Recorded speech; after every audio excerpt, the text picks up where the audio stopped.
Lombardi's Legends podcast, and always brought to welcome to Lombardi's Legends podcast, and always brought to you by Leaf Spirits Vodka, the best vodka in Wisconsin or anywhere. And Wags, we're making cocktails. What do you have in store today? Yeah, we're going to do a Wisco Mule. So to start off with, we're going to do a ice-filled copper mug, and always using our Leaf Spirits Vodka, 1.5 ounces.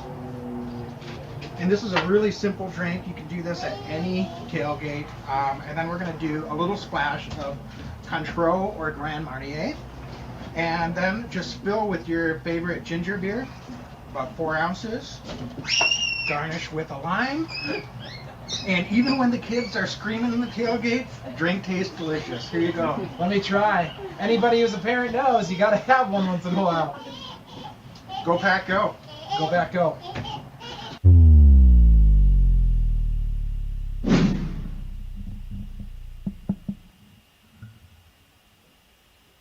Every year I know we gonna go hard. We been that team ever since Bart started. All my cheese heads go Pack go. Ain't showing no mercy, cutting no slack, no. I ain't a bad sport and I'll even wish you good luck. Only thing I will. Good afternoon and welcome into Lombardi's Legends podcast. I am Wags. Joining me as always is Dane. Dane, how are you doing this afternoon as we get set to preview a Week 12 game against the Philadelphia Eagles on Sunday Night Football? Hey man, I'm good. Happy almost Thanksgiving. We're recording the day before Thanksgiving here. Many of you will probably be listening on Thanksgiving on your way to family get-togethers. So hello, happy Thanksgiving to everybody, and have a safe and happy holiday. Wags, I'm feeling good. This is not how the year we had planned it going, but now I think Matt LaFleur said it best. We're just going to take it 1 week at a time and see how things start to shake out. As Packer fans, I think this is going to be a time for evaluation. One more loss realistically takes the Packers out of playoff. The numbers just won't make sense. So let's just see what they can do against a really good 9-1 Eagles football team. And I'm just looking forward to some Sunday Night Football and let the chips fall how they're going to fall. Yeah, I mean, if we're going to look back and just at a 1,000-foot view of the season, we said before last Thursday's game against the Titans, Packers really had no margin for error. And that was one of those games, Dane, that they needed to win in order to have any chance. And while they're not mathematically eliminated, they just went from pretty much no margin for error to absolutely no margin for error. And based on what we've seen from this Packer team, it's going to be pretty hard to think that we're going to run the table here. So just being realistic, and this is not a podcast that's very pessimistic most of the time, but we are realistic, and that's probably where we're sitting. We're going in prime time to play the best team in the NFC on Sunday night. So it's not really a great position to be in. But listen, we're still here to talk about Packers, and hopefully what I want to see, Dane, is for them to play good football for the rest of the season, because this has just been, to me, one of those years where a lot of things have gone wrong.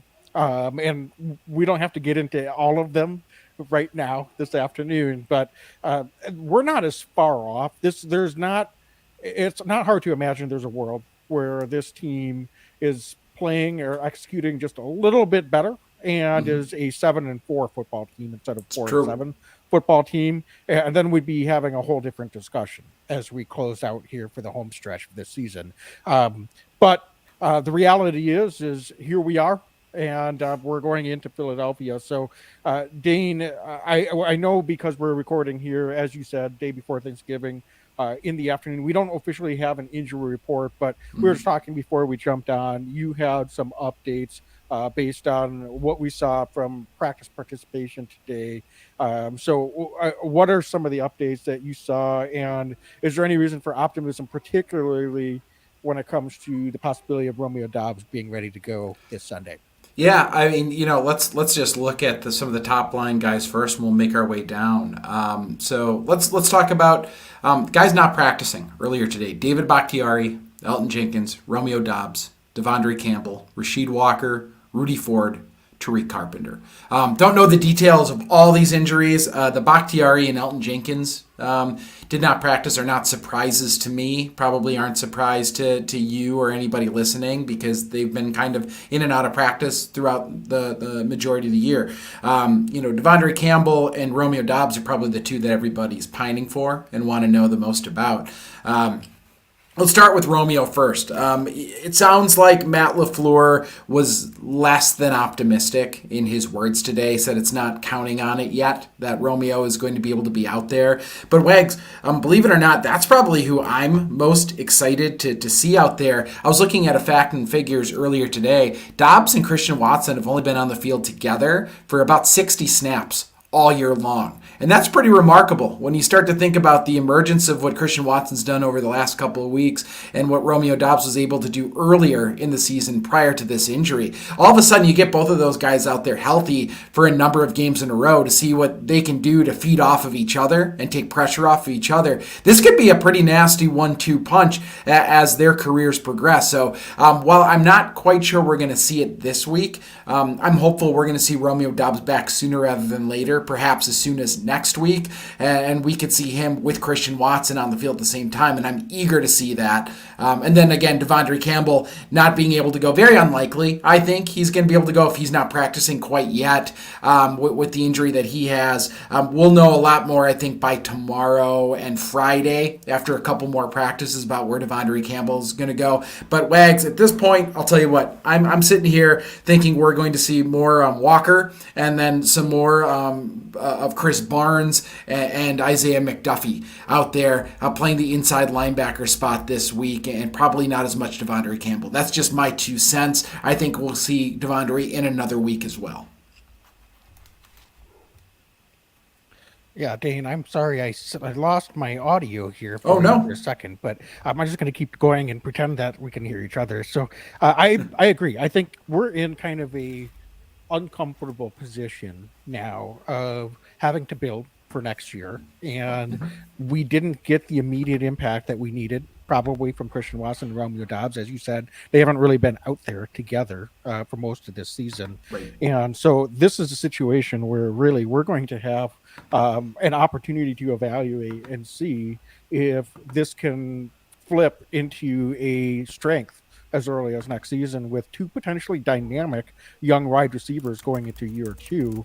Normally you don't get a lot from the rookies, but everyone's got to be very encouraged with what we've seen from Christian Watson. Romeo Doubs been a little bit up and down, ball security, hands for both of these guys. Those tend to be things that continue to get better and better after the rookie season. So moving into year 2 and year 3, and there's going to be another big turnover, not to look too far ahead in this wide receiver group. So I think it's really important that we use the rest of the season to not only see what we have in those two young guys, but get them on the same page with number 12.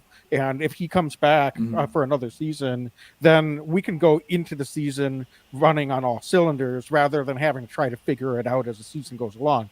The other thing I'd like to see, Dane, is with this offensive line, I think just shifting gears with Elton Jenkins and David Bakhtiari on the injury report again. I think that's about what we've seen pretty much every week. So unless something new crops up here throughout the week, I expect both of them to be out there on Sunday night.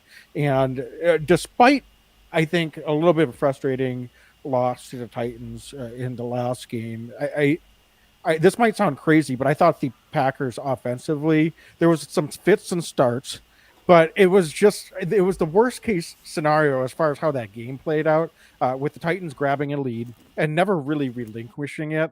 And they just had such a control of the time of possession in that first half. I think that really didn't allow this Packers to get into much of a rhythm offensively.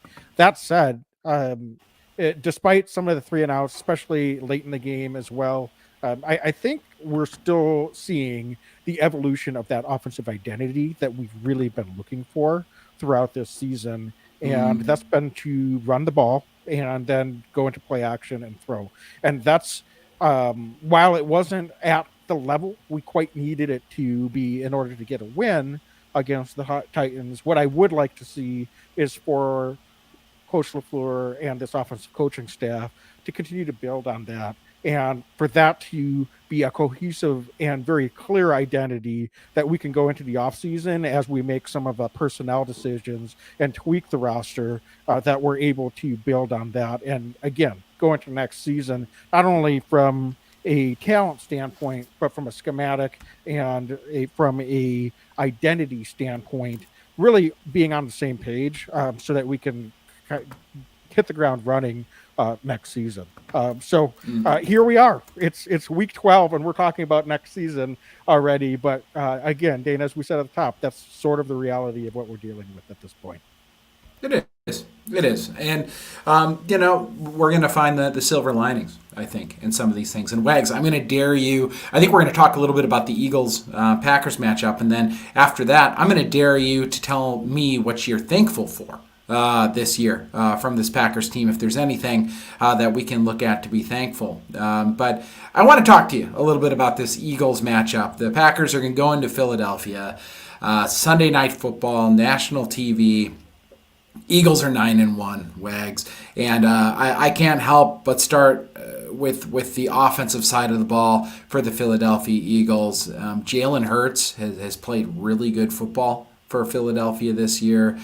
Their run game is strong. They just seem to be a complete football team across the board. Heck, even A.J. Brown, wide receiver, they were aggressive. Packers were not aggressive in getting kind of a veteran number one wide receiver this offseason. Philadelphia Eagles were, and we're seeing A.J. Brown play really good ball for the Eagles. So as we look at Philly, let's just talk about the offensive side of the ball in Philadelphia, and what can this Packers defense do to try to slow down Jalen Hurts? Because so far, only one team's been able to beat Jalen this year. They're just a good football team over there in Philly right now.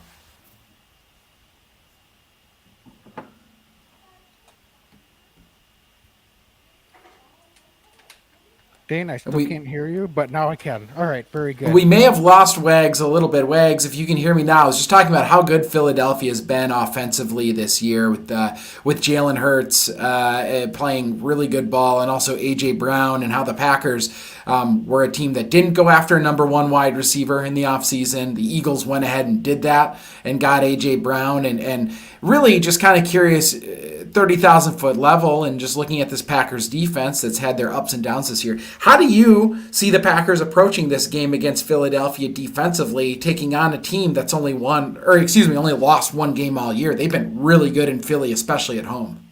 Yeah, I think, they've got A.J. Brown, certainly, and Jalen Hurts has been playing pretty good football. Mobile quarterbacks have really hurt Packers pretty much in perpetuity. I mean, you can go back years and years, and that's been an area where we've had some trouble. I am concerned about that this week, just because we have not had the best success setting the edge. And so if Jalen Hurts is able to move the pocket, but also really stress the line of scrimmage with his legs and run the ball, on whether it's designed run or if it's just a scramble, with the lack of depth that we have had at the edge position as well as inside linebacker. I'm really curious to see if Devondre Campbell is going to be able to come back this week, because we could really use him against a quarterback like Jalen Hurts. I thought Quay Walker played one of his best games of the season and his young career against the Titans in the last game, but he could use a little bit of help. It's been nice to see Chris Barnes, but he just seems to keep getting hurt, unfortunately, for him out there. And McDuffie has done fine when he's been getting in there and getting reps, but neither of those guys are Devondre Campbell. So I'll be really interested to see if Devondre is able to go this week. And then with the speed of a guy like Quay Walker, can we use him as a little bit of a spy to help out and see what we can do to try to limit? We're not going to shut down the effectiveness of a guy like Jalen Hurts' ability to run, but if we can limit the number of times that he's just gashing us, particularly on third down, if we've got third and long, one of the things that was very frustrating to me last week was we did really pretty well against Derrick Henry and the run game from an efficiency standpoint. And you may have mentioned that, but I couldn't hear. So, but the Eagles don't have a guy like Derrick Henry, but they're going to definitely try to establish the run and be physical at the point of attack, because then that can open up everything in the offense. So um, I think we have to continue to key on the run.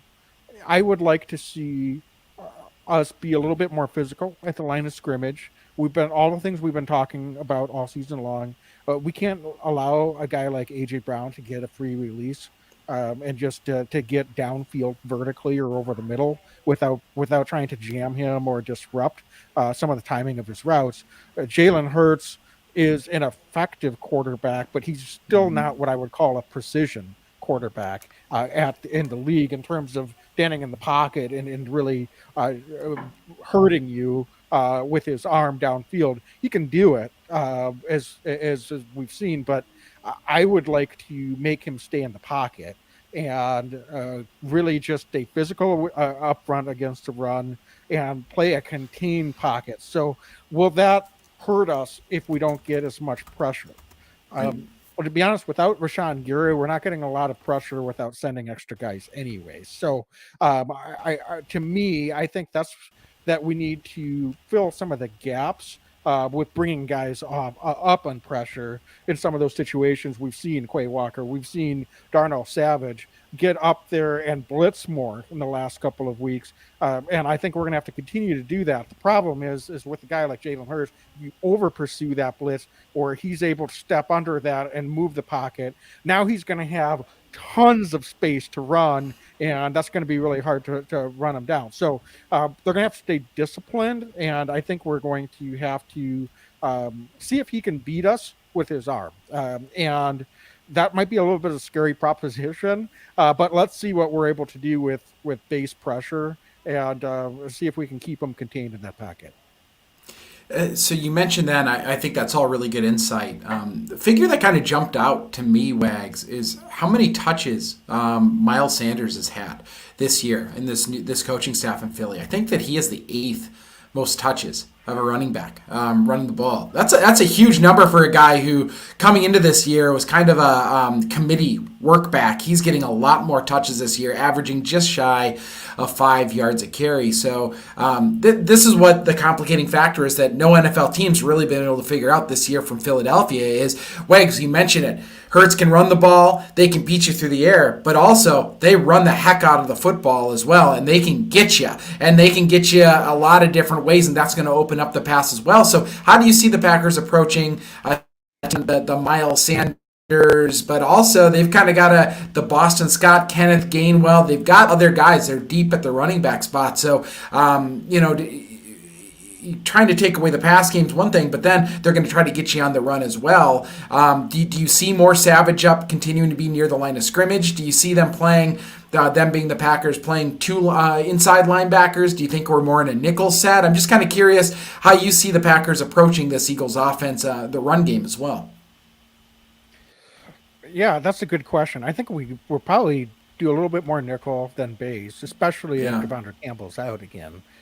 Wouldn't you agree? I mean, that you got to get your best guys out there in speed, because one guy we haven't mentioned, we talked about AJ Brown, but Devonta Smith presents a lot of speed on the outside as well, opposite of AJ Brown at the wide receiver position, and he probably hasn't developed into a true breakout wide receiver that maybe some Eagles fans would like on a consistent week-to-week basis, but he's had some pretty good games this year, and we've seen that he can pose a lot of matchup problems. And with the communication issues that we've seen with the Packers secondary, and unfortunately just continue to happen, and they never did go away this season. Yeah. So I think that's going to be something that we're going to have to be aware of, is the Eagles are going to try to run the ball. We've got Jalen Hurts on the edge with his scramble ability or just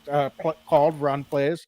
And then we've got the ability for the Eagles to play action and go deep on either side, really. And so that's why this Eagles offense has been so effective. They don't throw that much, but they're second in the league at 8.3 yards per attempt. So extremely efficient when they do throw the ball. And they've got the weapons to be effective as well. So is this a week that we can get finally a blue chip level performance from Jair Alexander? He's been talking a lot. Frankly, I've been a little bit nonplussed by it because I don't think his play's been terrible, but he's not playing like the number one cornerback in the NFL this season. Right. So just straight talk, he's playing really good most games and most times, but he's not playing at the level that we're paying him to play. And I know that Jair is someone that thrives off of that swagger, and he probably, really responds by talking and getting emotional out there on the football field, and probably wants to get guys to talk back at him. So that'll get him fired up. So, I'm not criticizing the talking, but we just haven't seen shutdown level performance out of Jair Alexander consistently on a week in, week out basis. This would be a great week for us to get that level of performance from him, first of all, and then let's see if all tides rise from there.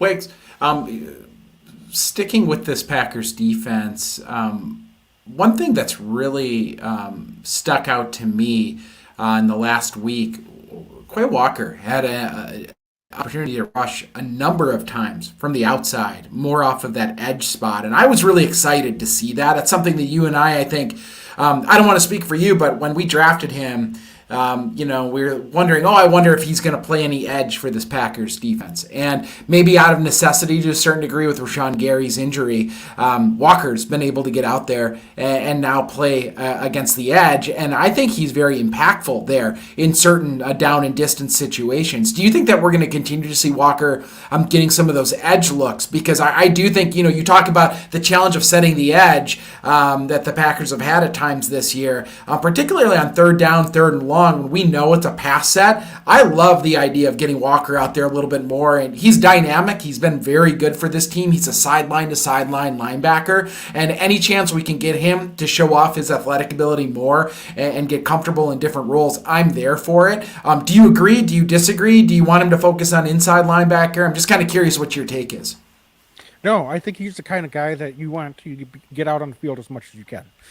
So limiting him to focusing on inside linebacker, I think, does a disservice to both him and this defense, both short and long term.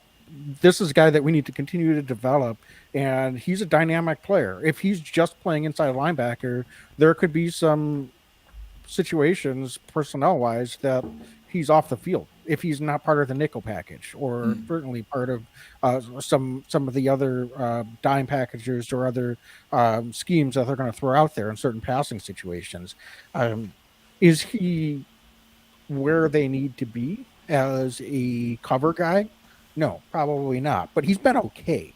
I don't think he's been bad there by any means, especially as a rookie. But to your point, let's see if he can continue to develop that skill set. We haven't had a lot of ability from our inside linebackers to be able to really disrupt from a blitzing or a rushing to passer, whether that's coming up the middle, off the edge, or what have you. But his closing speed and his size, I think, poses a lot of problems when he gets a free run at the quarterback, and he doesn't miss too often. So while the sack numbers aren't necessarily there, when he's been able to get those opportunities, it seems like he's made the most of them. So Dane, I completely agree with you. I think that's one area where we talked about the young wide receivers.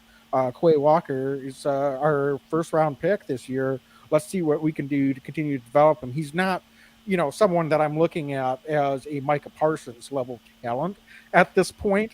But are there some things that we can do to put him in some similar positions to be successful? Absolutely. And let's see if we can continue to build on that and do that this week as well.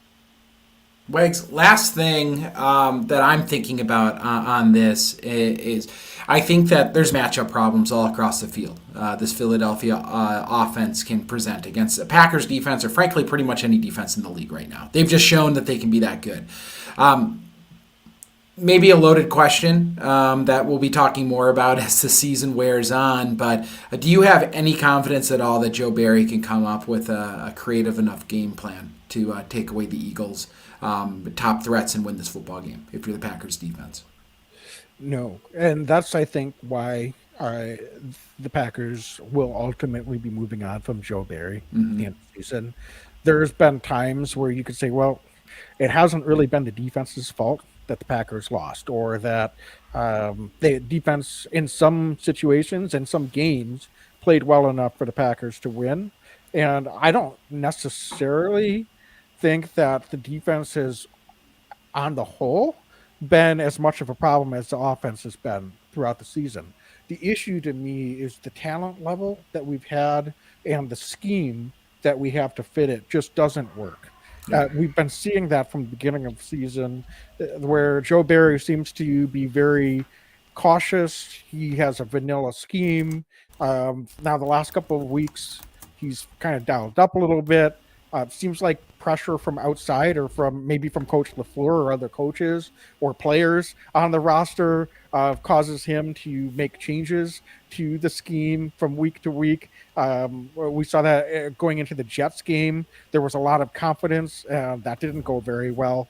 They played pretty well in the first half to keep them in the game, but it's an issue to me when you've got a defensive coordinator that doesn't seem to be confident in what they're running, first of all, doesn't seem to have the ability to build a scheme to fit his own personnel, secondly. And then the third and final piece is it doesn't seem like he has a scheme that has the ability to adapt from week to week based on the opponent and the game plan. And so to me, those three things are kind of a nail in the coffin. But I don't know, Dane, if we're going to see any real significant changes with Coach Barry, knowing that his job might be on the line between now and the end of the season. But I don't know, if you're him, is there anything that you would do, or just knowing what we've seen from Coach Barry and the defense this year, is there anything that you would be either surprised or would like to see them do starting this week? Yeah, it's a good question. I frankly think he's a little overmatched as a defensive coordinator. And I think that that's what it frankly comes down to.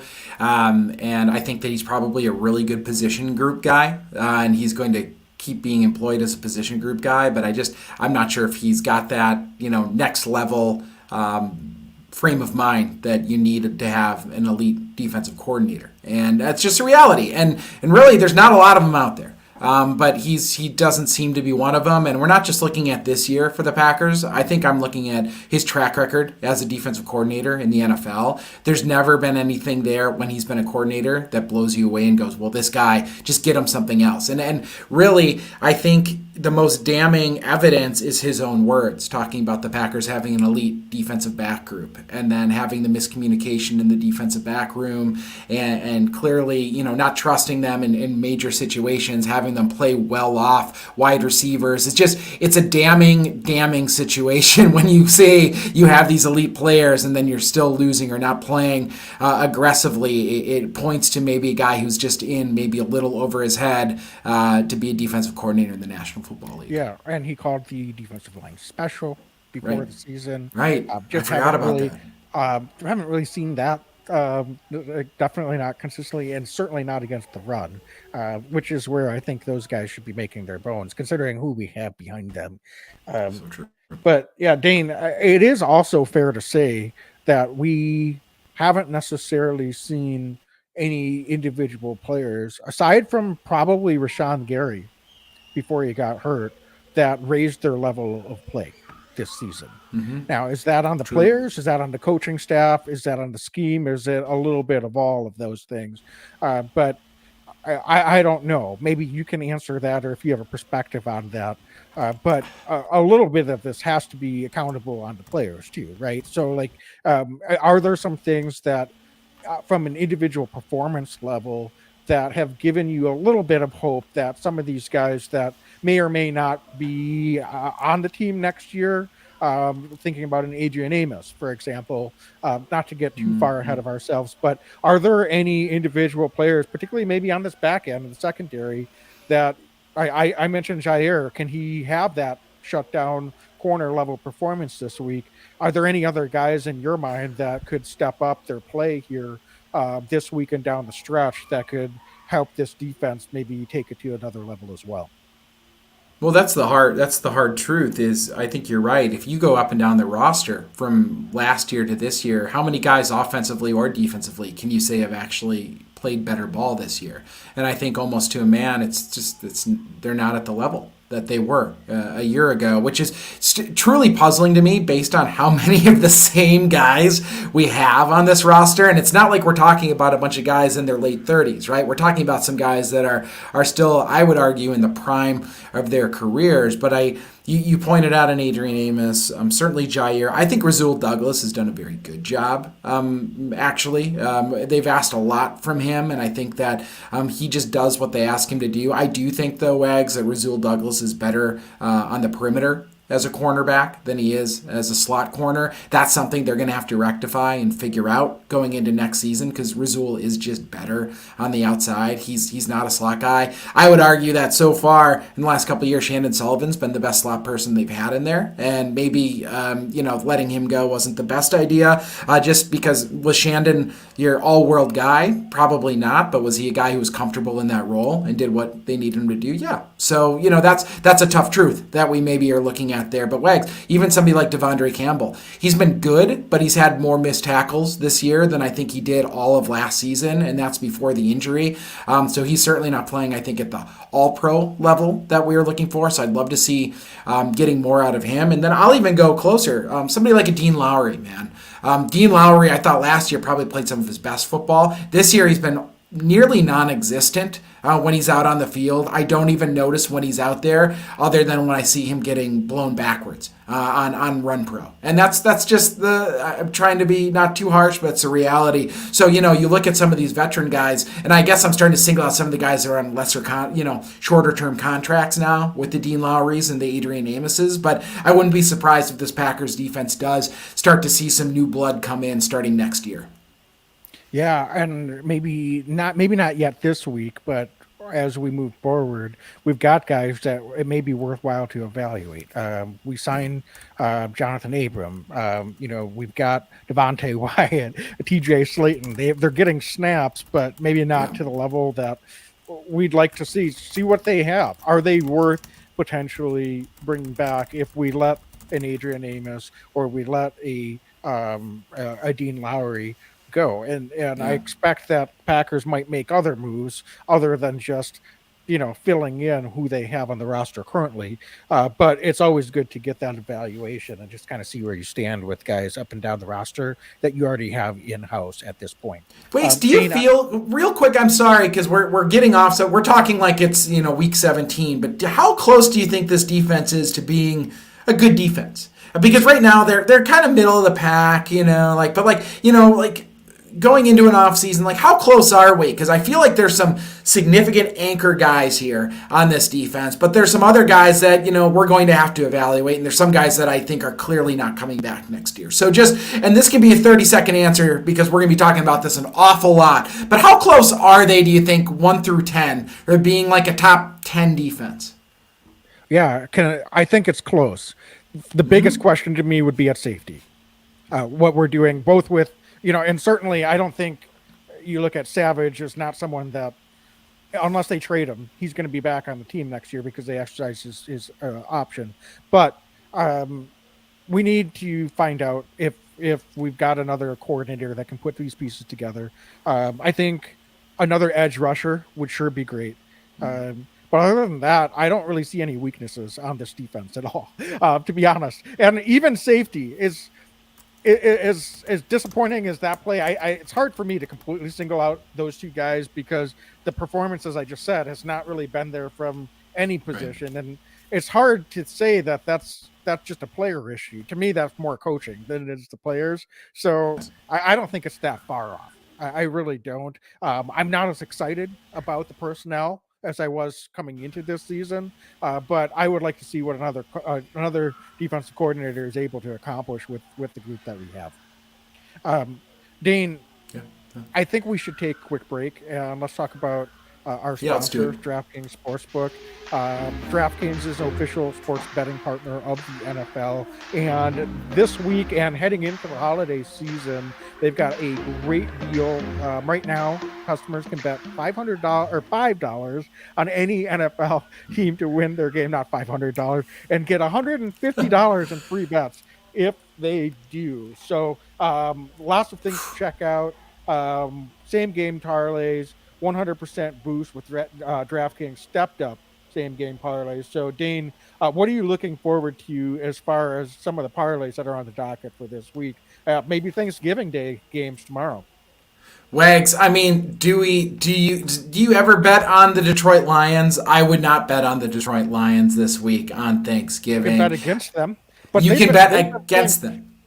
They've been playing better than we have. So I don't know if we're in a position to throw shade at the Lions right now. This is hurtful. I'm going to go bold, and I'm going to go bold, and I'm going to be very upfront with folks too that you might not want to take my advice, but I take all the away teams this week on Thanksgiving Day. That's what I'm going to go with. I'm going to go with some bold predictions, but please do not hold me to this because I am not always the best at picking parlays. But that's what's so fun about DraftKings, Wags, is we're Packer fans, right? I'm a Green Bay Packer fan. You're a Green Bay Packer fan.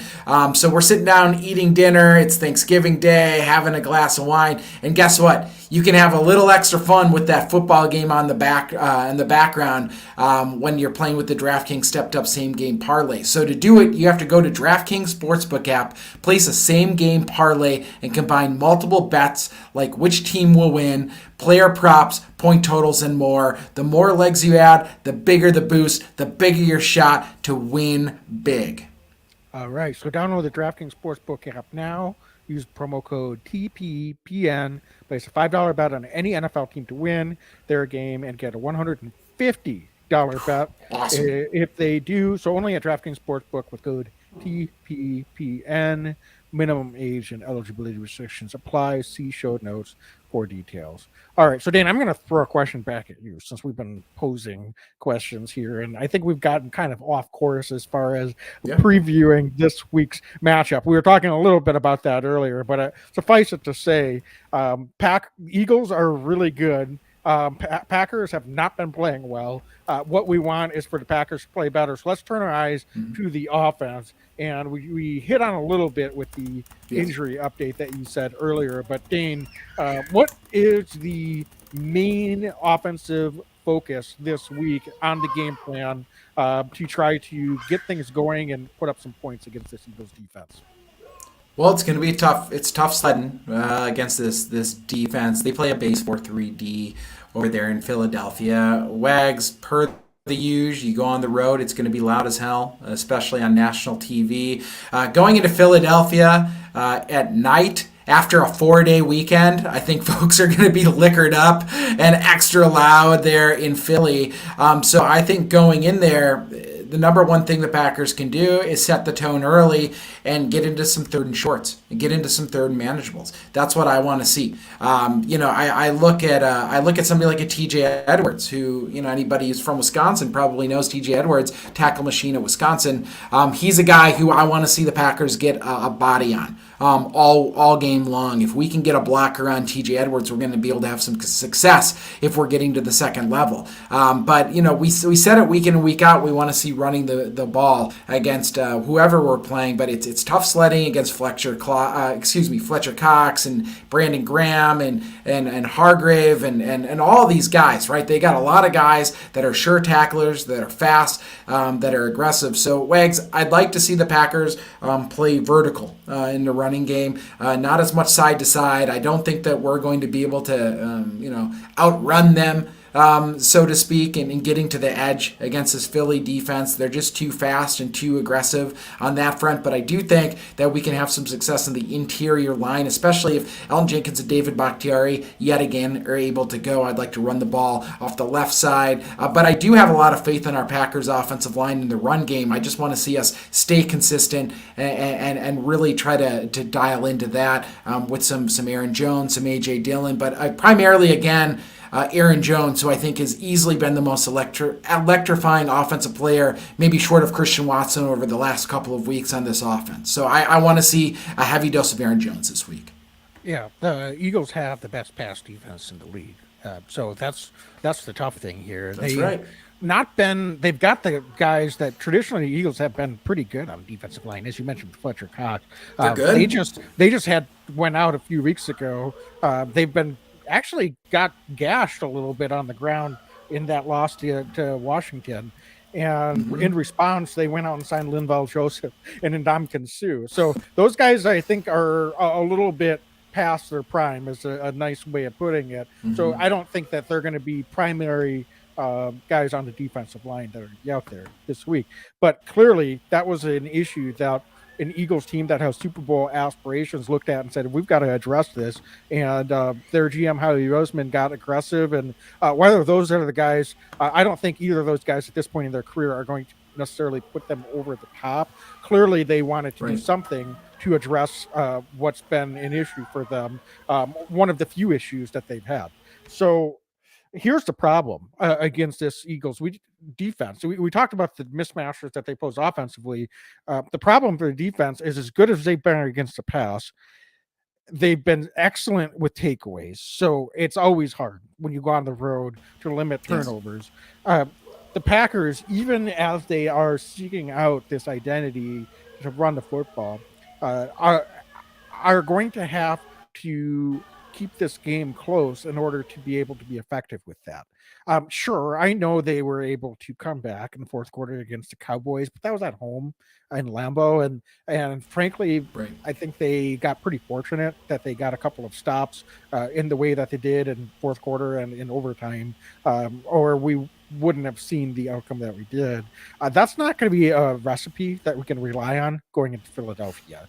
And so you can talk all you want about trying to stick with this run game and get into those third and shorts. And I agree with you, Dane. So I'm not disagreeing with you, but we're going to have to be a heck of a lot better on third down. And here's the thing. We have not been good on third down.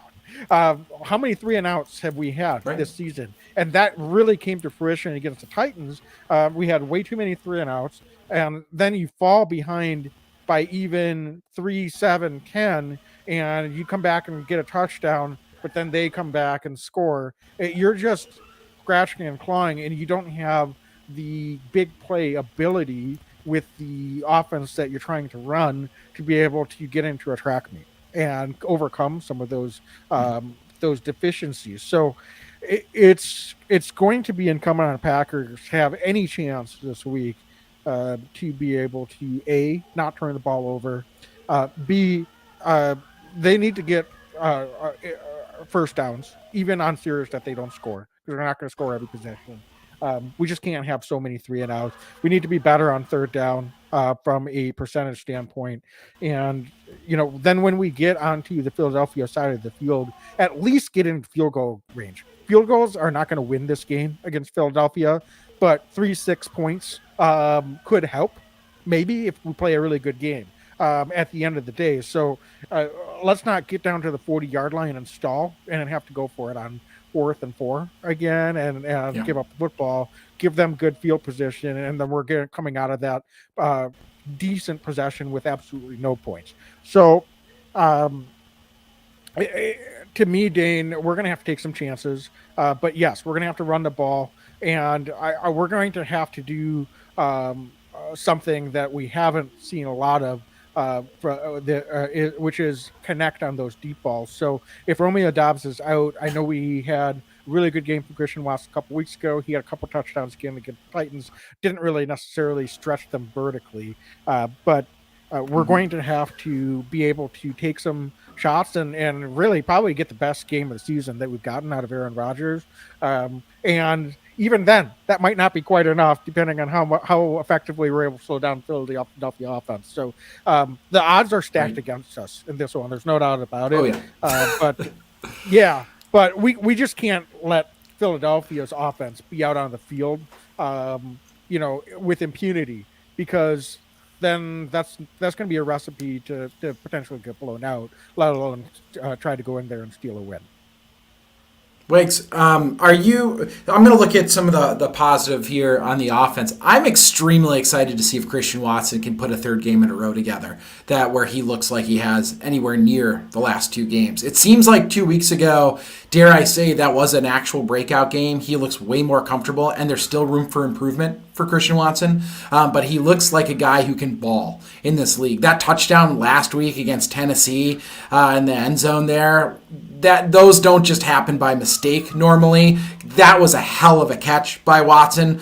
So I'm excited to watch him play against some really good Eagles defensive backs, particularly C.J. Gardner-Johnson, who I think is a very good safety in this league. But you look at some of the other guys like Reddick and Bradbury. I mean, they play really good defense. But I want to see Aaron Rodgers looking Christian Watson's way yet again this week. I love the downfield presence that he's presenting for this offense, and I want to see him continue to grow this week and maybe find some soft spots against this Eagles defense. Yeah, well, it'll be interesting to see how much gravity he has now after the performances that he has, because we saw what Randall Cobb was able to do in his first performance back last week. Thought he had a pretty effective game, and that's like the definition of what you would look for in a Randall Cobb game at this point in his career. So can Allen Lazard kind of replicate what Randall Cobb did? And really cook over the middle. If Christian Watson has gravity with the opposing defenses, then that gives them a lot more space potentially to work. And that's what those guys need, because they're not necessarily going to run away from defenses. They can find soft spots in those zones. But if Christian Watson is able to do that, then whether he gets a touchdown or even connects on a deep vertical route from Aaron Rodgers, in a way, that would be something that could unlock a few things with some of these other guys, Robert Tonyan, someone else, just giving a little bit more space to work with in that intermediate space of the field. And those are the route runners. So if Christian Watson gets out of their way, has some gravity with some of the guys, maybe a safety over the top, then that can be something that can really open some things up in a way that obviously Packers offensive coaching staff was planning to do coming into this season. It didn't happen, but season's not over from the stake of playing these games out. So it's going to be interesting to watch. You're right. Gardner Johnson is a really good corner. But are they going to trust him out on an island along with a speed guy like C.J. Watson? And I'm going to be really interested to see how Philadelphia chooses to defend him and how the Packers then respond and adjust and choose to attack with Watson, or if he does gain gravity, if they're able to really open some things up. And maybe this is a really big Allen Lazard game this week if that happens, and Aaron Rodgers suddenly getting the mismatches that he'd like to see over the middle. Do you think Rodgers' thumb is causing some of this inaccuracy issues we saw? It was a really bad fourth quarter for him against the Titans. He missed some wide open guys. I don't know how much of it's thumb. I don't know how much of it's just whatever. But he definitely didn't look like Aaron Rodgers that fourth quarter drive. He looked bad, to be totally honest with you. Yeah, I don't know. What do you think about that? Because it doesn't seem like, the velocity on his throws. I mean, we've seen at times he's making throws that it's like it looks the same. It's just the accuracy's off. So, but other times the accuracy's fine. So is it bothering him? I don't know. Probably he would say so, but he's not really saying, because I'm sure he doesn't want defenses to be keyed in on it more than they already are. But his footwork, Dane, hasn't been superlative this season either.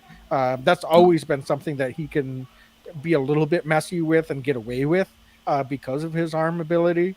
But times over the last 3, 4, 5 seasons, we've seen his footwork get a little bit shoddy at times, and he hasn't been able to necessarily overcome that in terms of the accuracy and the zip on the throws. In his first MVP season a couple years ago, I think he fixed some of those issues, and I think there's times where it seems like that's creeping up again this season. So I don't know if he's quite as on point with that either. But what do you think? Because you're right. I mean, he didn't just miss guys that were like semi-covered. He missed a couple of guys that were wide open on throws that were not like 40 yards down the field either. Mhm. So it was surprising to see that. But I think he's built an. Yeah, I mean, I think he's built. I'll tell you what. I think he's built up enough resume that maybe the thumb bothers him at different points, especially later in a game. I could see it bugging him more, and the pain is starting to kind of creep in there, and maybe he doesn't have the touch he had in even the first or second quarter. And that's where I'm gonna probably go. If this was a second year guy, I'd be like, But he's a guy who he's done it way too long. I don't think he's just lost his accuracy. But I do think the thumb's bugging him, and he hasn't been able to totally figure out how to manage that entirely. And maybe at times he lets the ball go, thinking it's going somewhere, and it's just not going where you think it's going. And that's just the nature of it when you've got such an important part of what you're gripping out there with an injury to it. So I'm going to go with that, but that doesn't make me excited for the remainder of the season because I don't see how that thumb gets any better between now and the end of the year. Yeah, well, we know almost nothing about the severity of it. Right. It's taped every week. Every We've week? seen him at times kind of grab his hand, but I don't know. Maybe we haven't made as big of a deal out of it as we should. He hasn't missed that much practice time. So it doesn't seem like anything severe. It might just be one of those nagging things that, as you said, can crop up here and there, and doesn't necessarily, play out. Like it's not like an every play constant pain thing. Right. Only he would be able to tell us that. But that probably makes sense what you're saying in terms of what we've seen, because there's been times he's made phenomenal throws and there's been times where it just wouldn't be hitting the broadside of the barn, which is very unlike Aaron Rodgers. So it was unfortunate that cropped up in late in the game when it would have been taken a lot for us to come back and win that game, but we had just done it the week before. Yeah, So right. who knows how things go if we're able to make a couple more connections there in that fourth quarter and keep a few of those drives going. So we'll see, but he's going to have to be Really good. A to A plus this week, in my opinion, for us to have any chance to win this game.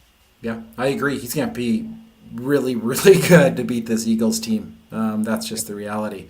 Wags, I wanted to ask you, in the spirit of Thanksgiving, unless there's anything else you want to touch on for this week, is there one thing, one player maybe, a young guy, a veteran, whatever, that you're thankful for this year in the spirit of Thanksgiving? It's not been the year we wanted, so I'm not necessarily thankful for the record, but how are you feeling on this Thanksgiving with this Packers team? Is there anybody you're thankful for? When you asked me that question just now, I had not even thinking about it since we didn't talk about this before he came on. First guy that immediately comes to mind is Josh Neiman. Talk about a guy that's been a consummate teammate, professional this year.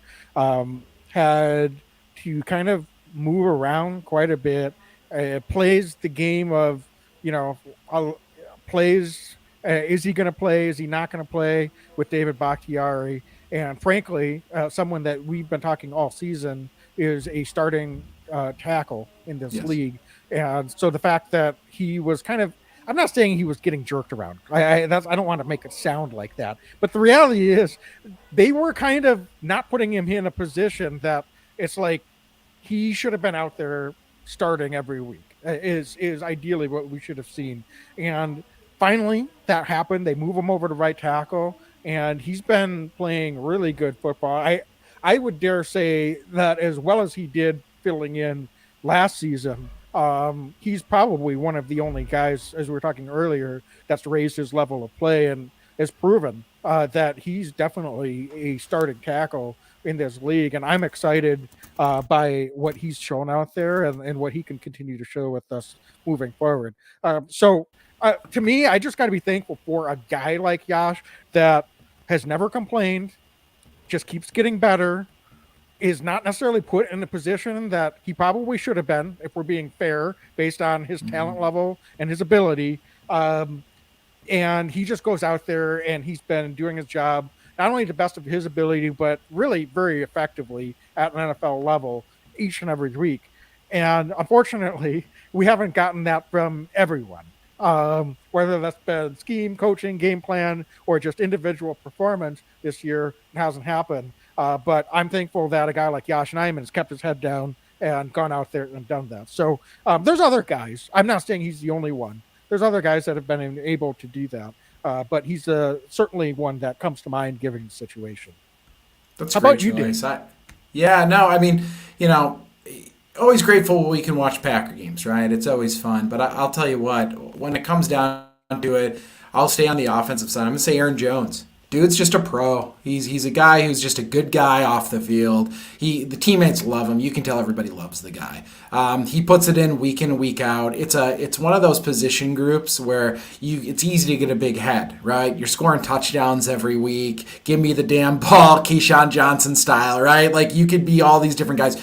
And instead, Aaron Jones welcomes A.J. Dillon in with open arms, super respectful to the reporters and the coaching staff. It really matters in the community, just a stand-up guy. If there are more Aaron Joneses in professional football, just think about it, right? He's just a good dude. So I'm thankful for him, not only for what he does on the field every Sunday, but my God, just what he does for the community and in Green Bay. He's just one of the good ones. We're lucky to have him here.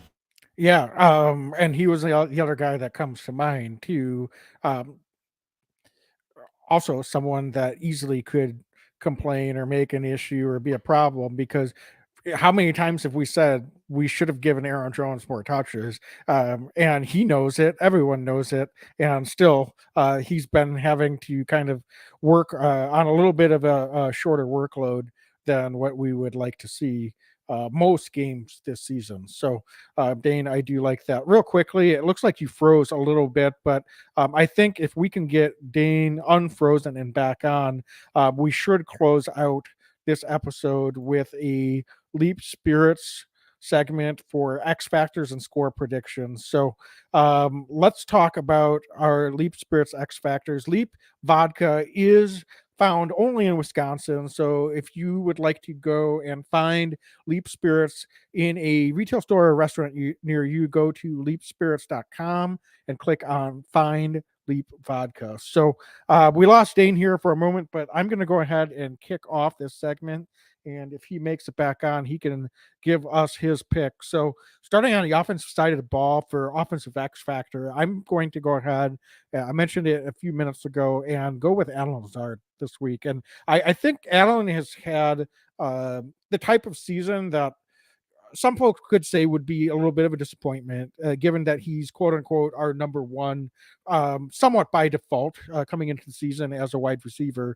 But I would say that it's not all due to what he's been trying to do because Allen's the same guy he's always been. So I don't think that he's someone that it would have been fair to shoulder an extra burden on from the standpoint of can he do more than what he's always been able to do in the past.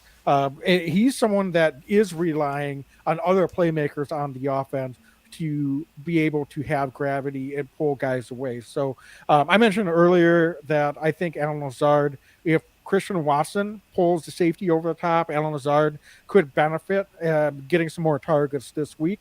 So I'm going to go with Allen Lazard as an X Factor. I think he gets in the end zone this week. I think he gets at least 5 catches this week. So I think he'll be a little bit more involved. And for that reason, I'm going to go with Allen Lazard as my offensive X Factor. So, Dane, it looks like you made it back on. Perfect timing there. If you caught the tail end of my pick on the offensive side. Yep. So, who do you have on the offensive side for an X Factor? I'm going with our boy who's in the chat. David mentioned Big Bob. I'm going with Big Bob, too. Big Bob Tonyan. Let's go with Robert Tonyan. I think he's been really, really good this year coming off of a serious knee injury. And when I look at this Philadelphia Eagles defense, maybe where they're going to have their biggest challenge is sticking with an athletic tight end. And that's where I see Robert Tonyan coming to work and moving the chains. We talk about third and manageable. Even if it's not third and manageable, I actually think Tonyan could have a close to 80 yards this week, Wags. I'll just call my shot right now, and I think that he's going to help move the chains.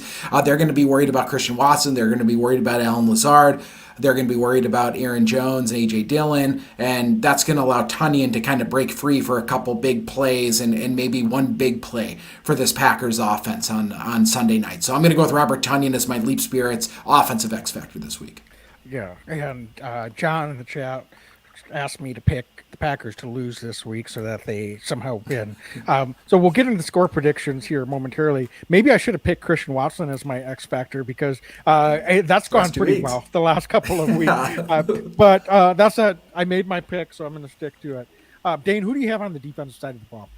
Yeah, we'll go with Quay Walker again. I think that Walker's been phenomenal inside linebacker. They're going to ask him to do a lot. If he's rushing the edge too, we need to get pressure on the quarterback. Like we mentioned early in the podcast, 17 rushes at the edge for young Walker. I want to see him get some more of those. So Wags, they're going to ask a lot of him. We're going to expect a lot of him. First round pick, really good football player, getting better. So how can it not be Walker, our Leap Spirits X Factor defensive player of Week 12? Yeah, it's a really good pick. Someone that I was definitely thinking about. I'm going to make a selection in the spirit of what you've done sometimes, which is picking the best player on the defense. Yeah. Mentioned earlier, Jair Alexander. Is he Love it. able to raise his level this week to shut down level performance? And that's what we need this week from Jair for this defense to have any chance of slowing this Eagles offense down. And so if Jair is able to do that, that's an X factor for this defense. And so for that reason, I'm going to go with Jair Alexander. Maybe if he gets the ball thrown his way, he's able to get his hands on football, get an interception this week. Maybe a couple more opportunities to deflect the football, whether he's the one that ends up with the ball. Can he get a little bit more involved in really disrupting the rhythm of this Eagles pass game? So Jair has had some good moments this season. He's played solid football but for him, I expect kind of a next level. And so I'm just going to put him on blast this week and say, Jair, you're my defensive X factor. Let's see what you got. Can you raise it to that level that we know you're capable of? And really against a very good Eagles offense, put your stamp on this on national television. I think Jair is the type of guy that likes to come up big in big moments in a primetime game on Sunday Night Football. I think that's why I'm going to go with Jair Alexander as defensive X factor this week. Awesome choice, and I think up to the challenge. But I agree, Wags, and I agree with your sentiments earlier in this pod too, where you mentioned, he's been good, but he hasn't been number one corner in the league good this year, and I'd like to see that as well. So I love that choice. So I think we know how you're going to go in predicting the score of this game, but I want to hear what's your choice? What's your prediction this week? So I'm curious. If I pick the Packers to lose, does it matter what the score is? Like, if I pick them to lose by a lot, is that even better? I don't know. Let's find out. I'm going to go the Eagles 34, Packers 10, and prove me wrong, guys. Let's get a big Packer performance on Sunday Night Football. I hate it, but I also understand it, and I'm going to also bet against the Packers this week. It's just I've never done it before, but seeing how the season's going, the Eagles are good. Packers have not been good this year. I'm going to go 31 Eagles, Packers 24. Packers are playing catch-up in the fourth quarter, probably get in another touchdown, but it's just the way this season's going between the injuries, lack of cohesion, poor coaching at times, and just, all of it, right? We haven't seen enough from the Packers that I think they're going to go on the road and beat a 9-1 football team. I just don't think that that's quite in the DNA right now of the 2022 Packers. So again, I'm going to pick the Eagles 31 over 24, and boy, do I hope the Packers prove us wrong. Yeah, for sure. And trust me, Packers win. I will be picking against them every game. Every week. Season. Me too. So, all right. Dane, any other closing thoughts here before we sign off here this afternoon? Yeah, no, I just, happy Thanksgiving. Be safe. Have fun. Wags and I are going to go celebrate tonight before Thanksgiving with some friends. I hope you all have a chance to do the same with family or friends. It's a wonderful time of year. Decompress a little bit and look forward to some Packer football Sunday night. Absolutely. As always, be legendary and go Pack. Go, Pack, go! Every year I know we gonna go hard. We been that team ever since Bart started. All my cheese heads go pack go. Ain't showing no mercy, cutting no slack, no. I ain't a bad sport and I'll even wish you good luck. Only